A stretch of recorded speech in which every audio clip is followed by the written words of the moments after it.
आपका स्वागत है इस पॉडकास्ट एपिसोड में। लोग कहते हैं ना एक दिन की बात, पर अगर मैं अपनी बात कहूँ तो कई दिन की बात कहना जो है ज़्यादा अच्छा होगा। आज क्या हुआ कि हमेशा की तरह जो मेरा रूटीन है मैं उसको फॉलो करता हूँ। तो बच्चे को जो है मैं ट्यूशन पढ़ाने गया। कई दिन से बच्चे का जो है एग्ज़ाम चल रहा था और हमेशा की तरह उस दिन भी वह बच्चा जो है खेलने कूदने में जो है लगा हुआ था। और आज जो था ना वो उसका लास्ट एग्ज़ाम था। आज जो है उसका लास्ट एग्ज़ाम था। आज के बाद जो है कल से जो है छुट्टी हो जाने वाली है स्कूल की, और मैं सिर्फ कॉमन चीज़ें मैं पढ़ाऊँगा, ठीक है, जो एक बेसिक होती है, जो बच्चा पहले से जानता था पर भूल चुका है। परंतु आज क्या हुआ कि उसके पिताजी, माताजी, बड़ी बहन, ठीक है, तीनों लोग जो है घर पे थे। चौथा व्यक्ति भी घर पे था, वो मेहमान थे। और चौथा व्यक्ति में वो व्यक्ति नहीं था, व्यक्तियों था, ठीक है। उसमें एक लोग नहीं थे और भी लोग थे। मेहमान तो अब क्योंकि मैं जानता नहीं था किसी को, सिर्फ फैमिली मेम्बर्स को ही मैं पहचानता हूँ वहाँ पे। तो मेहमान थे। अब टाइमिंग जो है ना मेरी इतनी ज़्यादा ख़राब थी उस समय कि उसी समय जो है स्कूल के एक टीचर का फ़ोन आ जाता है जिस बच्चे को मैं पढ़ाने जाता है उसके लिए। अब क्या है बात, तो थोड़ा मैं इलोबरेट करता हूँ, क्योंकि एक्चुअली पेरेंट्स और टीचर के बीच में बातचीत क्या हुई वो तो मेरे को नहीं पता, पर पेरेंट्स और मेरे बीच क्या बात हुई उसके बारे में जो है हम जानकारी यहाँ पर थोड़ी मैं देना चाहता हूँ। मतलब क्योंकि मेरा क्या है ना कि वहाँ पर मेरा गलती नहीं लगता कि मैंने कुछ गलती किया। वहाँ पे लगता है मेरे को कि सिर्फ और सिर्फ स्टूडेंट का गलती है, सिर्फ और सिर्फ पेरेंट्स का गलती है। और पेरेंट्स की गलती सिर्फ इतनी है कि उन्होंने बच्चे पर उतना ध्यान नहीं दिया जो कि देना चाहिए था। क्योंकि मैंने हर चीज़ अपने हिसाब से, ठीक है, हर चीज़ बच्चे के हिसाब से करके जो है दे दिया। घर में पेरेंट्स को बता दिया कि हाँ मैंने फ़लाना चीज़ जो है कंप्लीट कर दिया है, फ़लाना चीज़ करना बाकी है, मैं इस दिन इस चीज़ को कर दूंगा। और बच्चा जो है आप सिर्फ इतना ध्यान दीजिए कि बच्चा कम से कम घर पे पढ़े, याद करे, और एग्ज़ाम में इसको फिर कोई दिक्कत नहीं होगा। पर उस दिन जो टीचर का फ़ोन आता है ना उसमें यह पेरेंट्स को कहा जाता है, जो मुझ तक बात पहुंचती है, कि स्कूल के टीचर कह रहे हैं कि आपके बच्चे ने एक भी वर्ड, एक भी सेंटेंस उस उत्तर पुस्तिका में नहीं लिखा है। जो आंसर बुक थी एग्ज़ाम के दौरान उसमें नहीं लिखा है। अब ऐसा क्यों? और सब्जेक्ट था EVS, इन्वायरमेंटल साइंस। अब अगर मैं एक पर्टिकुलर सब्जेक्ट की भी अगर बात करूँ ना, इन्वायरमेंटल साइंस की अगर, तो उस बारे में मैं सीधा सिर्फ इतना ही कहूँगा कि एग्ज़ाम में जो है चैप्टर 18 to 44 आने वाला था। हर एक चैप्टर के क्वेश्चन आंसर्स, हर एक चैप्टर को फिल इन द ब्लैंक्स, हर एक चैप्टर का मैच द फॉलोइंग्स, हर एक चैप्टर का टिक द करेक्ट, ठीक है, चारों पांचों टाइप के जो भी क्वेश्चन थे सब मैंने करवा दिए थे। यहाँ तक कि मैंने वर्ड मीनिंग भी करवा दी, ठीक है। परंतु एक होता है ना, जैसे आप मेरे आसपास आवाज़ सुन रहे होंगे, ठीक ना, कि अगर ट्रैवल करना है तो पहले तो पता होना चाहिए कि ट्रैवल हमको कहाँ से कहाँ तक करना है, रास्ता वहाँ पर है कि नहीं है, रास्ता है तो वहाँ गाड़ी चलती है कि नहीं चलती है, क्या हम अपना पर्सनल कार ले जा सकते हैं या नहीं ले जा सकते हैं, अगर ले जा सकते हैं तो कौन सा ले जाना चाहिए, और अगर पब्लिक ट्रांसपोर्ट अगर हमको इस्तेमाल करना है तो कौन सा करना है। क्योंकि पब्लिक ट्रांसपोर्ट में कोई भी ट्रांसपोर्ट में थोड़ी बैठ सकते हैं। अब अगर हमको 500 किलोमीटर अगर दूर ट्रैवल करना हो तो हम 3 व्हीलर टेम्पो का इस्तेमाल नहीं कर सकते हैं। इसी प्रकार जब मैंने बच्चे को EVS के बारे में हर चीज़ बता दिया, question answer, match the followings, tick the correct, word meaning और फिल इन द ब्लैंक्स, ये पांचों टाइप जो है मैंने कंप्लीट करवा दिए, याद भी करवा दिया। अब अगर याद करवा दिए तो ये जिम्मेदारी किसकी बनती है कि बच्चे को रिवीजन कराए, क्योंकि मेरे पास तो और भी बाकी सब्जेक्ट्स हैं ना जिसको मैं कंप्लीट करवा रहा था ना। परंतु सिर्फ और सिर्फ इस कारण से कि स्कूल के टीचर का फ़ोन आ चुका है घर पे कि बच्चे ने एक भी चीज़ जो है वो उत्तर पुस्तिका आंसर बुक में नहीं लिखा है, इस कारण यह बात मुझ तक पहुंची। फिर अब पहुंचती है तो एक गलत तरीके से पहुंचती है। वहाँ पे माता जी का तो कुछ नहीं कहना होता है, जो जिस स्टूडेंट को मैं पढ़ाता हूँ उनकी माता जी जो आंटी हैं उनका कुछ नहीं कहना है, परंतु जो उनके पिताजी है ना उनका बहुत कुछ कहना है। अब क्या कहना है थोड़ा उस पर भी थोड़ा जो है, मैं वर्ड टू वर्ड तो नहीं जाऊँगा, ठीक है, परंतु हाँ एक ओवरव्यू देता हूँ आपको। उनका कहना था कि जो मैंने सोचा, जो मैंने आपसे एक्सपेक्ट किया वो मेरे को नहीं मिला, जो मैंने चाहा वो मेरे को नहीं मिला। स्टूडेंट जैसा परफॉर्मेंस करना चाहिए था मेरा बच्चा, वो नहीं कर पाया। यहाँ तक कि स्कूल से मेरे को कंप्लेन भी आ चुका कि बच्चे ने एक भी वर्ड लिखा नहीं है। और आपने कैसे पढ़ाया, आपने क्या पढ़ाया? अब अगर मेरे को रिजल्ट लेने जाना होगा तो मैं रिजल्ट लेने जाऊंगा, वहाँ पर तो मैं कुछ बोल भी नहीं सकता।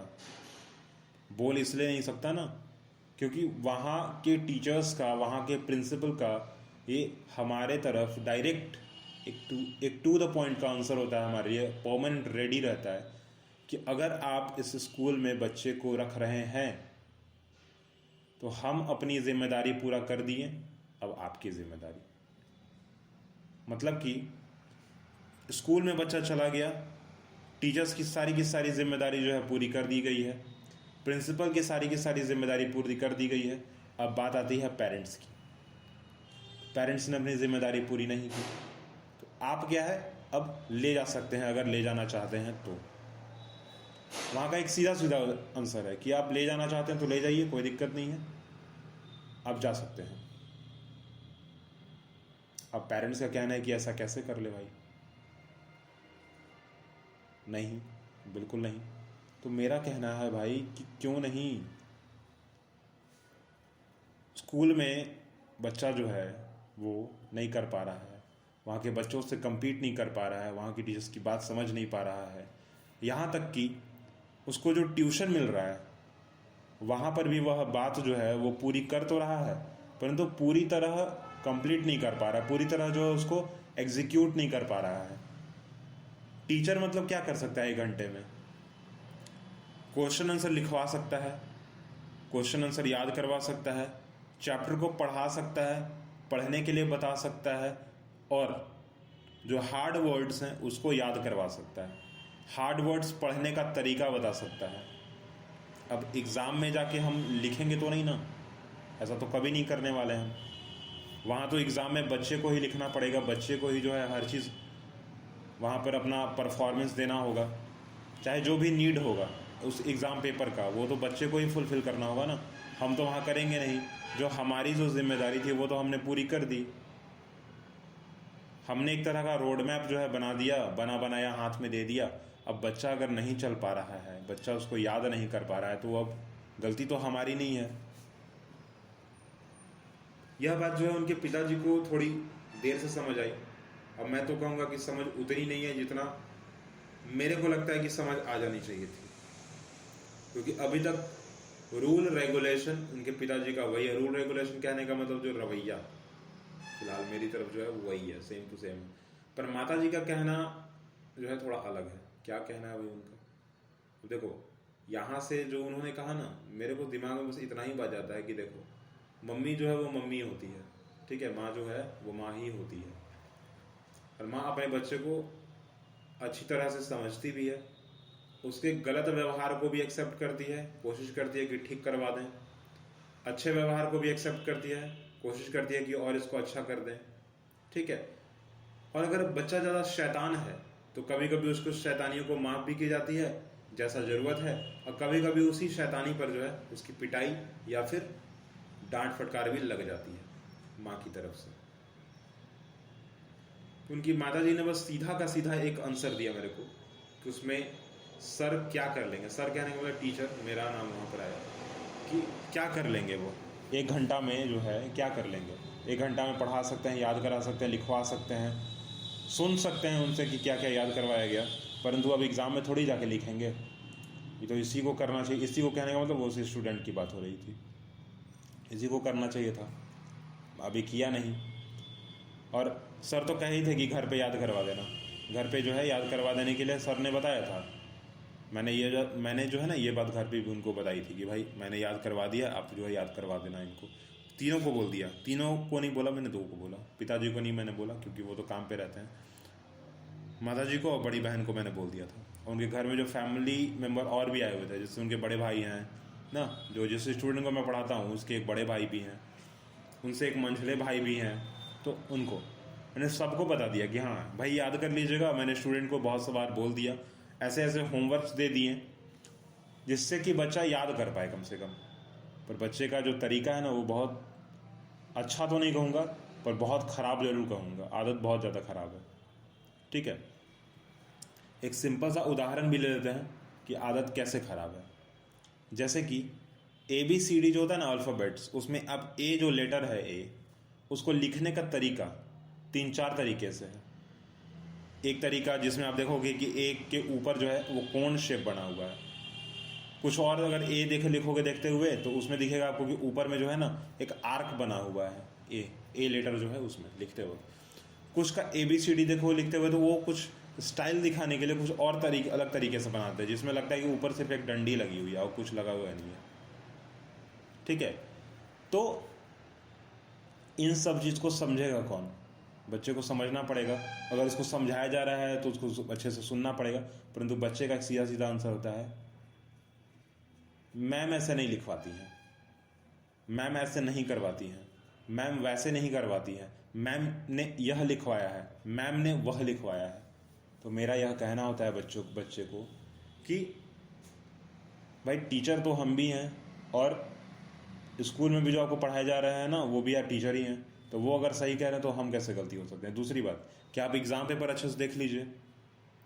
आप बता रहे हैं ना कि यह जो लेटर है, ये जो अल्फ़ाबेट का ए जो लेटर है, ये स्कूल के टीचर ने आपको लिखवाया, मैम ने लिखवाया।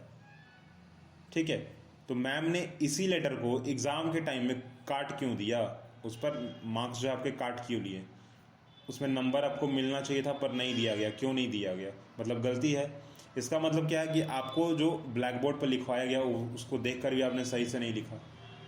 और अगर सही से नहीं लिखा तो फिर ये कैसे हो सकता है कि वो सही है और मैं जो बोल रहा हूँ गलत? ऐसा तो नहीं हो सकता ना। बातें बढ़ी, ठीक है, पर ज़्यादा बातें नहीं बढ़ी। मैंने कोशिश किया कि भाई उसको रोका जाए। अब कैसे रोका जाए? तो कुछ ना बोलकर। सबसे अच्छा आंसर होता है कुछ ना बोलकर। आप टू द पॉइंट बात कर दो कि हाँ मैंने फलाना फलाना फलाना फलाना काम करवा दिया था और बच्चे ने यह नहीं किया। मैंने याद करवा दिया, मैंने लिखवा दिया, मैंने पढ़ा दिया, मैंने हार्ड वर्ड्स करवा दिए, मैंने याद करवा दिया, मैंने सुन भी लिया, पर अभी बच्चा जो है एग्ज़ाम टाइम में भूल चुका। तो ये मेरी गलती नहीं है, बच्चे की गलती है और पेरेंट्स की गलती है कि उन्होंने जो है वो बच्चे पर उतना ध्यान नहीं दिया जितना देना चाहिए था। स्कूल वाले की गलती है, स्कूल वाले टीचर्स की गलती है कि उन्होंने बच्चे पर उतना ध्यान नहीं दिया। और ट्यूशन जो पढ़ा रहा है व्यक्ति, उनकी भी थोड़ी सी गलती है कि उन्होंने बच्चे को अभी तक समझा नहीं है। समझना जरूरी था। तीनों चारों की गलती है। तीनों चारों कहने का मतलब ये, घर के फैमिली मेम्बर में जितने लोग हैं उनके, स्कूल की उनकी, फिर ट्यूशन जो पढ़ा रहे हैं उनकी, और खुद उस स्टूडेंट की कि वह अपनी गलती मानता नहीं है। ठीक है, और गार्जियन को यह सिखाना चाहिए कि अपनी गलती कम से कम बच्चा मान ले। चारों पांचों की गलती है, हर एक की गलती है यहाँ पे, पर हर एक की गलती थोड़ी थोड़ी है और किसी के कह ले तो गलती ज़्यादा है। एक है ना कि अगर समाज में मैं बुरा देखने जा रहा हूँ तो हमसे जो है बुरा कोई नहीं है। इस टाइप से आपने कुछ दोहे सुने होंगे। ठीक है, तो लास्ट मेरा यही कहना है कि भाई खुद से सही रहो, दूसरों से एक्सपेक्ट भी करो कि वो सही रहें। नहीं रह पा रहे उनको बता दो कि आप गलत हो, आप सही कर लो। फिर भी नहीं कर रहे हैं तो थोड़ा सा आप उनसे जो है दायरा बना के रखो, दूरी बना के रखो। फ़िलहाल के लिए आपसे अभी जो है टाटा बाय बाय, और अगली बार जो है हम अगले पॉडकास्ट में करेंगे। तो अच्छे रहिए और सच्चे भी रहिए।